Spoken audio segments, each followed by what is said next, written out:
Hello friends, നമസ്കാരം. നമ്മുടെ Kerala T V സീരിയലിലേക്ക് എല്ലാവർക്കും സ്വാഗതം. അങ്ങനെ നമ്മുടെ ഗീതുവിനെയും കിഷോറിനെയും ചേർത്ത് അവിഹിതം പറഞ്ഞുണ്ടാക്കാനായിട്ട് ഗോവിന്ദിൻ്റെ മുന്നിൽ ഇന്ന് പെടുവാണ് രാധികാമ്മ തലയും കുത്തി മറിഞ്ഞ് ശ്രമിച്ചിട്ടും ഗോവിന്ദൻ ഗീതുവിനെ അവിശ്വസിക്കുന്നില്ലെന്നുള്ള കാര്യം മനസ്സിലാക്കി ആകെ നിരാശയിലിരിക്കുക. ഈ സമയം ഗീതു പറയേണ്ട കാര്യങ്ങളെല്ലാം ഗീതുവിനെ കൊണ്ട് തന്നെ പറയിച്ച് അവളുടെ നാവിലിരിക്കുന്ന കാര്യങ്ങൾ മുഴുവൻ കേട്ട് കിഷോർ ഇനിയിപ്പോൾ ഇത് എനിക്ക് ഇഷ്ടമുള്ള രീതിയിലേക്ക് ഞാൻ വളച്ചൊടിച്ചോളാം എന്നും പറഞ്ഞ് അവിടെ നിന്ന് നേരെ പോകുന്നു. ഇതൊന്നും അറിയാതെ പാവം നമ്മുടെ ഗീതു ക്യാബിനിൽ ഇങ്ങനെ ഇരിക്കുവാണ് ഈ കിഷോർ എന്ന് പറയുന്ന ദുഷ്ടനെ കുറിച്ച് ആലോചിച്ച്. രാധികാമ്മ ഇങ്ങനെ തെരുതരാന്ന് ഗീതുവിൻ്റെ കുറ്റം തന്നെ പറഞ്ഞുകൊണ്ടിരിക്കുന്നത് കേട്ട് കഴിഞ്ഞപ്പോഴത്തേക്കും ഗോവിന്ദന് കുറേ ആയി കഴിഞ്ഞപ്പോൾ ബോറടിച്ചു. പക്ഷെ ഗോവിന്ദൻ അത് അമ്മയുടെ മുന്നിൽ കാണിച്ചില്ല കേട്ടോ. എന്തായാലും ഗീതുവിനെ കുറിച്ച് പറഞ്ഞ കാര്യങ്ങളൊക്കെ താൻ വിശ്വസിച്ചു എന്നുള്ള രീതിയിൽ തന്നെ ഗോവിന്ദൻ ഇങ്ങനെ രാധികയുടെ മുന്നിൽ ഇരിക്കുക. അപ്പം ഏകദേശമൊക്കെ ഗീതുവിൻ്റെ കാര്യങ്ങൾ ഗോവിന്ദൻ്റെ മനസ്സിൽ തട്ടിയിട്ടുണ്ട്.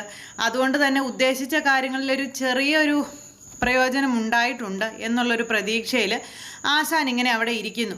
അങ്ങനെ ആ ഒരു കാര്യങ്ങൾ അവിടെ ഇങ്ങനെ സംഭവിക്കുന്ന സമയത്ത് ഈ സാഹചര്യങ്ങളെല്ലാം മുതലെടുത്തുകൊണ്ട് എല്ലാവരും അവരവരുടേതായ ജോലികളൊക്കെ വളരെ ക്ലിയർ ആക്കുന്നുണ്ട്.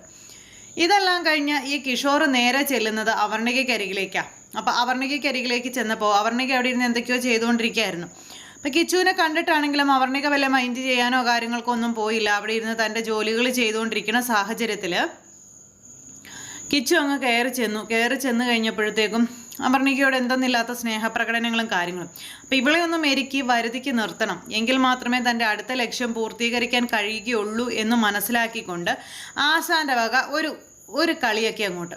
എന്നിട്ട് അവർണികയുടെ മുന്നിൽ ചെന്ന് ഭയങ്കര സ്നേഹപ്രകടനങ്ങളും കാര്യങ്ങളും. അങ്ങനെ അവർണികയ്ക്ക് ഇതൊക്കെ കണ്ടു കഴിഞ്ഞപ്പോഴത്തേക്കും ഗീതു പറഞ്ഞിട്ടാണ് ഇവനിങ്ങനെയൊക്കെ പെരുമാറുന്നത് എന്നുള്ളൊരു ധാരണയിലിരിക്കുക കേട്ടോ പാവം. അപ്പം ഇന്നു മുതൽ നിന്റെ കുഞ്ഞിനെ അല്ലെങ്കിൽ നമ്മുടെ കുഞ്ഞിനെ ഞാൻ സ്നേഹിച്ചു തുടങ്ങും.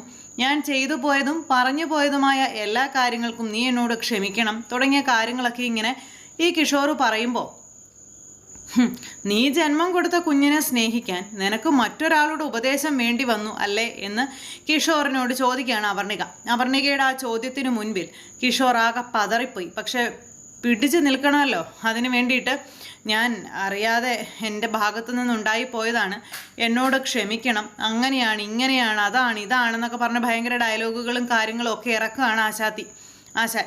അപ്പോൾ ഇതെല്ലാം കേട്ട് കഴിഞ്ഞപ്പോൾ നമ്മുടെ അവർണിക പാവം ഇവന് സ്നേഹമായി അല്ലെങ്കിൽ ഗീതു പറഞ്ഞ കാര്യം കൊണ്ട് ഇവന് മാറ്റം വന്നു എന്ന് വിചാരിച്ചുകൊണ്ട് സാരമില്ല, അറിവില്ലാതെ വന്നു പോയ തെറ്റുകൾ കൊണ്ടുവന്ന കാര്യങ്ങൾക്ക് ക്ഷമിക്കാമല്ലോ.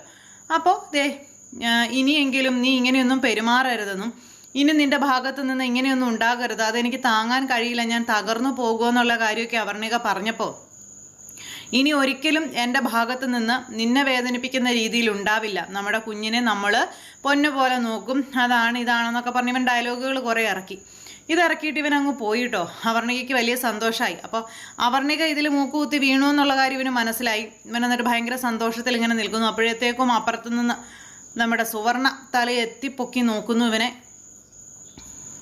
ഡൺ എന്നൊക്കെ പറഞ്ഞുകൊണ്ട് ഇങ്ങനെ കാണിക്കുന്നു. അങ്ങനെ ഈ ഒരു സെറ്റപ്പും കാര്യങ്ങളൊക്കെ അവിടെ നടക്കുമ്പോൾ പാവം നമ്മുടെ അവർണിക വളരെ ഹാപ്പി ആയിട്ട് നേരെ ഗീതുവിൻ്റെ അടുത്തേക്ക് ചെല്ലുക റൂമിലേക്ക്. അപ്പോൾ അവിടെ ചെന്ന് അവർണികയുടെ മുഖത്തെ സന്തോഷം കണ്ടു കഴിഞ്ഞപ്പോഴത്തേക്കും ഗീതു ഒരുപാട് സന്തോഷിച്ചു. എന്താ പ്രശ്നങ്ങളൊക്കെ പരിഹരിച്ചോ എന്ന് ചോദിച്ച ഗീതുവിനോട് 1000 നന്ദി പറയാണ് നമ്മുടെ അവർണിക. താനെന്തിനാടോ എന്നോട് നന്ദി പറയുന്നതെന്ന് ചോദിച്ചു. അന്നേരം ഗീതു വേറൊന്നിനും വേണ്ടിയല്ല, അത്രയും ഇടഞ്ഞു നിന്ന അല്ലെങ്കിൽ അത്രയും മര്യാദകേട് തന്നോട് കാണിച്ച കിഷോറിനെ താൻ എന്തു പറഞ്ഞിട്ടാടോ ഇത്രയും എടുത്തത് എന്ന് അവർണിക ചോദിക്കുക. അങ്ങനെ അവർണിക ചോദിച്ചെടുത്ത് നമ്മുടെ ഗീതുവിന് സന്തോഷമായി, അവൻ മര്യാദക്കാരനായി എന്ന്. പക്ഷേ പൂർണ്ണമായും അവൻ മര്യാദക്കാരനായിട്ടില്ലെന്നും ഗീതുവിനറിയാം. അവൻ എന്തോ മനസ്സിൽ വെച്ചുകൊണ്ടാണ് ഇതൊക്കെ ചെയ്യുന്നതെന്നുള്ള കാര്യം ഗീതുവിനറിയാം. പക്ഷെ അത് അവർണികയുടെ മുന്നിൽ കാണിക്കാനോ അല്ലെങ്കിൽ പറയാനോ പറ്റില്ലല്ലോ. അങ്ങനെ പെട്ട് നിൽക്കുക കേട്ടോ പാവം. അങ്ങനെ ഇവൻ്റെ ഈ ഒരു കാര്യമെല്ലാം പറഞ്ഞ് ഇവർ തമ്മിൽ സംസാരിച്ചു. അപ്പം അങ്ങനെ നന്ദി പറഞ്ഞ സമയത്ത് താൻ എന്നോട് നന്ദിയൊന്നും പറയണ്ട, എൻ്റെ ഏറ്റവും അടുത്ത കൂട്ടുകാരിയല്ലേ താൻ, അപ്പോൾ തനിക്ക് വേണ്ടി ഞാൻ അങ്ങനെയൊക്കെ ചെയ്യണ്ടേ എന്നൊക്കെ ചോദിച്ചുകൊണ്ട് നമ്മുടെ അവർണികയോട് ഗീതുവും പറഞ്ഞു. അങ്ങനെ ഇവർ സംസാരിച്ച് വന്ന കൂട്ടത്തിൽ വരുൺ ഓഫീസിൽ കയറിയ കാര്യത്തെപ്പറ്റി ഇവർ പറയാം.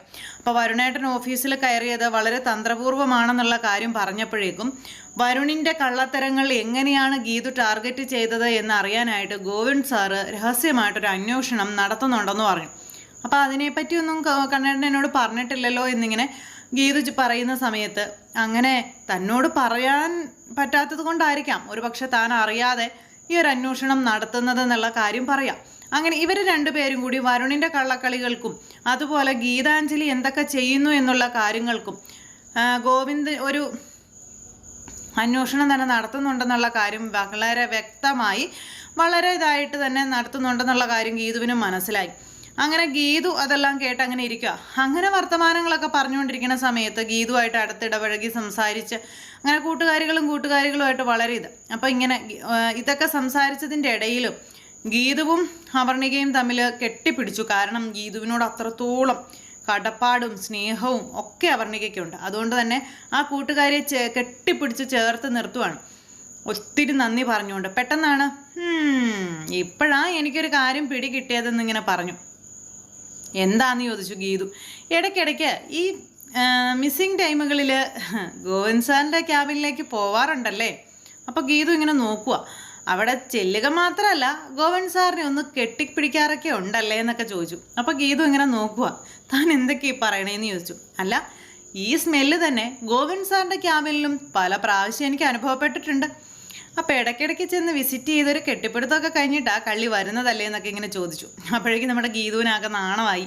ഒന്ന് പോകുന്നുണ്ടോ അവിടെ നിന്നൊക്കെ പറഞ്ഞുകൊണ്ട് ഇങ്ങനെ ഭയങ്കര ആ ഒരു ചമ്മലും കാര്യങ്ങളൊക്കെ ആയിട്ട് നമ്മുടെ ഗീതു ഇങ്ങനെ നിൽക്കും. അപ്പോൾ ഗീതുവും അപർണികയും കൂടെ സംസാരിക്കുന്ന സമയത്ത് ഗീതാഞ്ജലി വളരെ ഭാഗ്യവതിയാണെന്നും ഇതുപോലെ ഒരു ഭർത്താവിനെ കിട്ടിയതിൽ പുണ്യം ചെയ്യണമെന്നും അങ്ങനെയൊക്കെ പറഞ്ഞ് അങ്ങനെ സംസാരിക്കുക. കാരണം ഗോവിന്ദ് സാറിനെ പോലെ ഒരു ഭർത്താവിനെ കിട്ടുക എന്ന് പറയുന്നത് അതൊരു ചെറിയ കാര്യമല്ല, അത് നന്മയുള്ള പെണ്ണുങ്ങൾക്ക് കിട്ടുന്ന മഹാസൗഭാഗ്യമാണ് തുടങ്ങിയ രീതിയിലൊക്കെ ഇവർ തമ്മിൽ ഇങ്ങനെ സംസാരിക്കാം.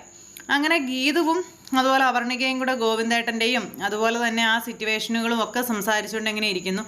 ഇനി കിച്ചുവിൻ്റെ സ്വഭാവം മാറില്ല എന്ന് തന്നെ പ്രതീക്ഷിക്കാം എന്നുള്ള ഒരു ധൈര്യത്തിൽ പാവ അപർണിക ഇരിക്കുക. ഈ സമയത്ത് ഇവൻ നേരെ സ്വന്തം ക്യാബിനിൽ ചെന്നിട്ട് ഈ ഗീതുവും അതുപോലെ ഇവനും കൂടെ സംസാരിച്ച കാര്യങ്ങൾ അതെല്ലാം മൊബൈലിൽ ഇങ്ങനെ റിവൈൻഡ് ചെയ്തെടുത്ത് ഇവൻ അതിനകത്തേക്ക് വേണ്ടുന്നതും വേണ്ടാത്തതും ഒക്കെ കുത്തിക്കയറ്റി ഭയങ്കര എഡിറ്റിങ്ങും കാര്യങ്ങളും. എന്നിട്ട് ഇതെല്ലാം എഡിറ്റ് ചെയ്ത് നമ്മുടെ ഗോവിന്ദിനെയും അതുപോലെ വേണ്ടപ്പെട്ടവരെയൊക്കെ കേൾപ്പിക്കാൻ വേണ്ടിയിട്ടുള്ള ഒരു പരിശ്രമമാണ് ആശാൻ നടത്തുന്നത്.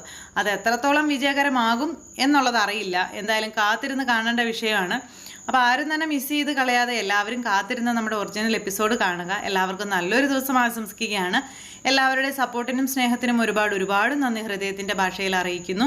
അടുത്ത സൂപ്പർ ഹിറ്റ് കഥയുമായി കാണുന്നത് വരെ എല്ലാവർക്കും നന്ദി. അതോടൊപ്പം നമ്മുടെ ചാനൽ ആദ്യമായിട്ട് കാണുന്നവരുണ്ടെങ്കിൽ ഒന്ന് സബ്സ്ക്രൈബ് ചെയ്യണം കേട്ടോ. തൊട്ടടുത്ത് കാണുന്ന ബെൽ ബട്ടൺ അമർത്തി കഴിഞ്ഞിട്ടുണ്ടെങ്കിൽ നമ്മുടെ വീഡിയോസ് എളുപ്പത്തിൽ കാണാനും കഴിയുന്നതായിരിക്കും. അപ്പോൾ ഒരിക്കൽ കൂടി എല്ലാവരോടും ഹൃദയത്തിൻ്റെ ഭാഷയിൽ ഒരായിരം നന്ദി അറിയിച്ചുകൊണ്ട് നിർത്തുന്നു. താങ്ക്